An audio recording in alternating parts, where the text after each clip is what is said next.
Hello বন্ধুরা, বাংলা নিউজে আপনাকে স্বাগত। শুরুতে সংবাদের শিরোনাম, পরে বিস্তারিত জানিয়ে দেব আমাদের হাতে থাকা সর্বশেষ গুরুত্বপূর্ণ আপডেট বাংলা সংবাদ। 2026 সালে নির্বাচনকে অন্তর্ভুক্তিমূলক করতে প্রতিবন্ধী ব্যক্তিদের জন্য মক পোলিং বা ডামি ভোট গ্রহণের ব্যবস্থা করছে ইসি। ভোট কেন্দ্রের প্রবাসীদের নিয়ে নতুন কি আইন আসছে? মধ্যপ্রাচ্য সফরের অংশ হিসাবে প্রধানমন্ত্রীর উপদেষ্টা ওমানের পররাষ্ট্রমন্ত্রীর কাছে একটি বিশেষ বার্তা পৌঁছে দিয়েছেন। আঞ্চলিক নিরাপত্তা নাকি জনশক্তির রপ্তানি, কোনটি এই বার্তার মূল উদ্দেশ্য? শিক্ষা প্রতিষ্ঠানে ছাত্র রাজনীতি নতুন রূপরেখা দিচ্ছে ইউজিসি। লেজুর ভিত্তির রাজনীতি বন্ধ করে স্টুডেন্ট কাউন্সিল করার কথা ভাবছে সরকার। ছাত্র সংগঠনগুলো কি এতে মেনে নেবে? বিগত সরকারের মন্ত্রীদের ব্যাংক হিসাবে নিয়ে বড় তথ্য দিল গোয়েন্দারা। বিদেশে পাচার করা অর্থের হদিশ পেতে গিয়ে প্রভাবশালী কয়েক জনের গোপন অ্যাকাউন্টের তথ্য পাওয়া গেছে। তালিকায় কাদের নাম আসছে? দুর্নীতির অভিযোগে অভিযুক্ত বিচারকদের বিরুদ্ধে আজ ব্যবস্থা নিতে শুরু করেছে জুডিশিয়াল কাউন্সিল। আরও কতজন এই তালিকায় আছেন তা নিয়ে আদালত পাড়ায় চাপা উত্তেজনা। নতুন নির্বাচন কমিশন গঠন কি তবে সার্চ কমিটির মাধ্যমেই? নির্বাচন কমিশন পুনর্গঠনে কোন পথে হাঁটবে সরকার? সার্চ কমিটি গঠন নিয়ে রাজনৈতিক দলগুলোর কাছে প্রস্তাব চেয়েছে মন্ত্রিপরিষদ বিভাগ, জানিয়ে শুরু হয়েছে নতুন বিতর্ক। সড়ক দুর্ঘটনা কমাতে কাল সচিবালয়ে হাই লেভেলের মিটিং। প্রধানমন্ত্রী কড়া নির্দেশের পর কাল বসছে বিশেষ টাস্ক ফোর্স। সড়কে শৃঙ্খলা ফেরাতে কঠোর কোনো পদক্ষেপ আসছে, তা সাধারণ মানুষের জন্য অত্যন্ত গুরুত্বপূর্ণ।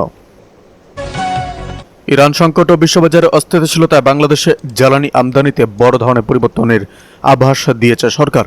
সাধারণ মানুষের ওপর এর প্রভাব কমাতে কি ব্যবস্থা নেওয়া হচ্ছে তা ভাবনার বিষয়। আওয়ামী লীগের নেতার বালু ভর্তি অবৈধ ডাম্পার আটক।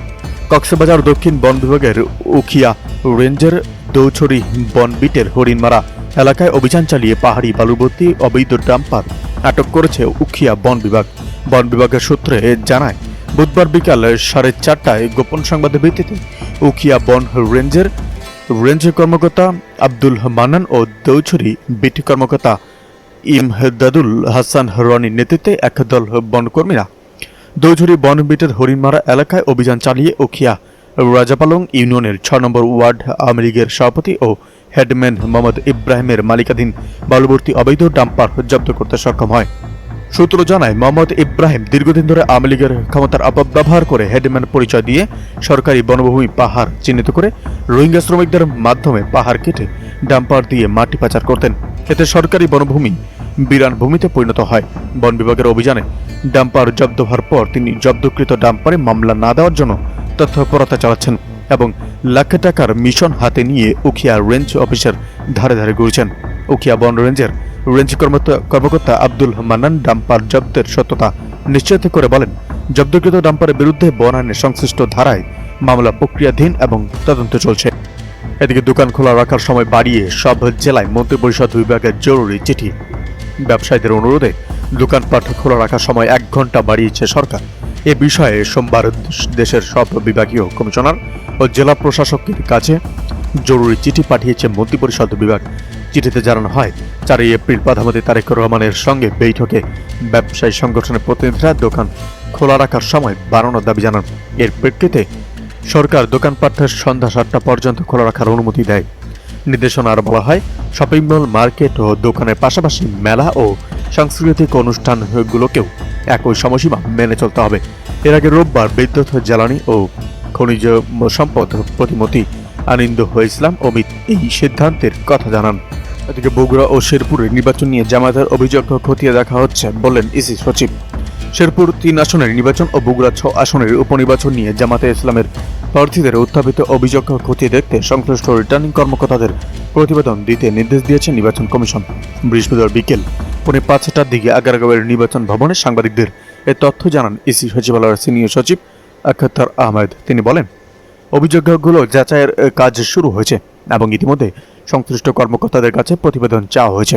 একই সঙ্গে ফলাফল প্রকাশে অযথা দেরি না করার নির্দেশও দেওয়া হয়েছে। শেরপুর 3 আসনে নির্বাচনে ভোট বর্জনের বিষয়ে প্রশ্ন করা হলে তিনি বলেন, এটি সংশ্লিষ্ট দলের রাজনৈতিক সিদ্ধান্ত। কমিশন নির্বাচন আয়োজন করেছে, কোনো দলকে বর্জনের আহ্বান জানানো হয়নি। তিনি আরো বলেন, আমি শুনেছি 4:45টায় জাল ভোটের কারণে জামাত বয়কট করেছে। সারাদিন ধরে ভোট গেল, এখন শেষ হওয়ার 20 মিনিট আগে জাল ভোট।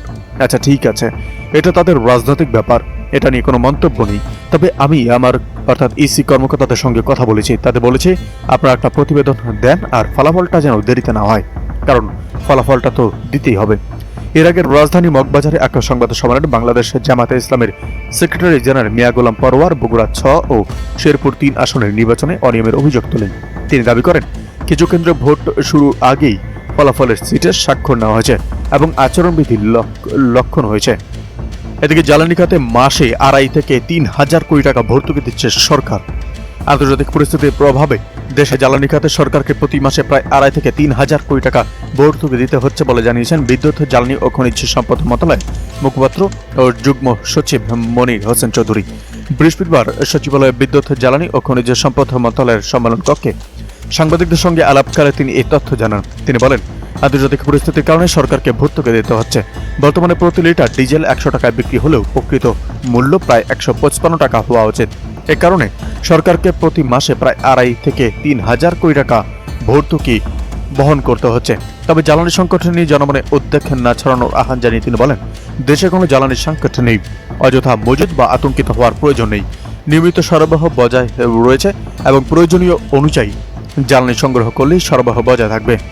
অবৈধ মজুদের সঙ্গে কোনো রাজনৈতিক সম্পৃক্ততা আছে কিনা এমন প্রশ্নের জবাবে তিনি বলেন, তদন্তের মাধ্যমে বিষয়টি খতিয়ে দেখা হচ্ছে এবং দায়ীদের বিরুদ্ধে আইনগত ব্যবস্থা নেওয়া হবে। এদিকে জিয়াউর রহমানের জন্য চোখের পানি ফেলে দোয়া করেছি বলেন জামায়াত আমির। শহীদ প্রেসিডেন্ট জিয়াউর রহমানকে স্মরণ করে বিরোধী দলীয় প্রধান ও জামায়াত আমির ডক্টর শফিকুর রহমান বলেছেন, দুনিয়া থেকে ইতিহাসের বিরল সম্মান নিয়ে বিদায় নিয়েছিলেন জিয়াউর রহমান। যেদিন তাকে নির্মমভাবে খুন করা হলো সেই সময় দলমতের ঊর্ধ্বে উঠে আমরা কুরআন খতম করেছি, চোখের পানি দিয়ে তার জন্য দোয়া করেছি।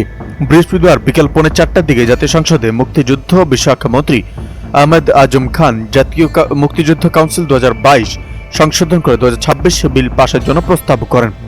সে সময় এর বিরোধিতা করে এসব কথা বলেন বিরোধী দলের প্রধান ডক্টর শফিকুর রহমান। জামায়াত আমির বলেন, 75-এর পট পরিবর্তনের পর ক্ষমতার ধারাবাহিকতায় মরহুম প্রেসিডেন্ট জিয়াউর রহমানের হাতে নিঃসন্দেহে বহুদলীয় গণতন্ত্র ফিরিয়ে এসেছে, যার সুফল পরবর্তী পর্যায়ে পেয়েছে এবং আজকের পার্লামেন্টেও সে ধারাবাহিকতার অংশ। তিনি বলেন, তিনি অর্থাৎ